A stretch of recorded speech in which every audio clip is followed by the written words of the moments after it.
Functional foods are foods that are eaten for a specific health reason or because of the benefits you gain from eating them, like antioxidants. Supplements are something you ingest to make up for the nutrients you're not getting. Dr. Milady Murphy is here from Shelton State's Health and Wellness Center to tell us more about functional foods and supplements and which one is better than the other or which one you should take. I don't know. You tell me. What are we doing? Danny, I'm so glad we're addressing this today because even my students get confused. You're not the only one. According to the American Dietetic Association, all foods have a basic function, but they study the basic nutritional value of certain foods, like whole foods, like fruits and vegetables, grains, cereals, legumes, good fats. And what they do, as you said, is find out the potency of these foods. What nutritional benefit do they have in building up our immune system, in reversing the effects of disease, slowing down the progression of disease?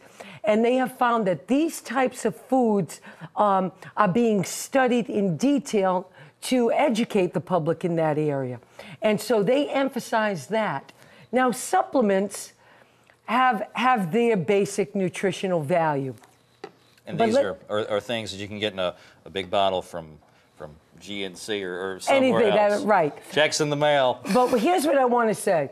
Supplements are just that. They're a supplement to a good nutritional dietary plan. Supplements, not substitute. There you go. And that's where people get confused. First of all, why the American Dietetic Association studies the nutrient value of these foods is they know that food, when absorbed correctly, you can get about 80% of the nutritional value from the foods we eat. And so they're recommending these types of whole foods to give us that nutritional value that's being studied for their powerful antioxidants, for the phytochemicals, for their fiber content, and how they prevent us from getting certain diseases. When you get supplements, they only have a 30% efficacy. That means they only absorb in the body up to 30%. They don't have the same efficacy that you get in nutrients from the foods you eat. So if you, for instance, if you drink a glass of orange juice, and mind you, it's freshly squeezed, you got the pulp or Very whatever, good. you're going to get the vitamin C that you're supposed to get out of that. Right. If you take the vitamin C vitamins, you're only going to get 30% of Absolutely. Whatever it says there on the bottle, 1,000 Very milligrams. well said. There you go. And again, I want to be careful. Supplements should only be recommended by your physician because some of them may negatively interact with certain medications that you may be on, may interact negatively with certain types of foods.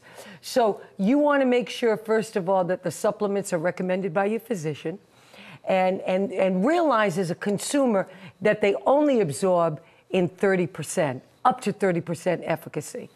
The nutrients you get, whether it's in beverages, such as quality juices that you underscored so well, or from the food you eat in your diet, they have about 80% efficacy in giving us those vitamins and minerals, phytochemicals, antioxidants, and fiber that we need for good health.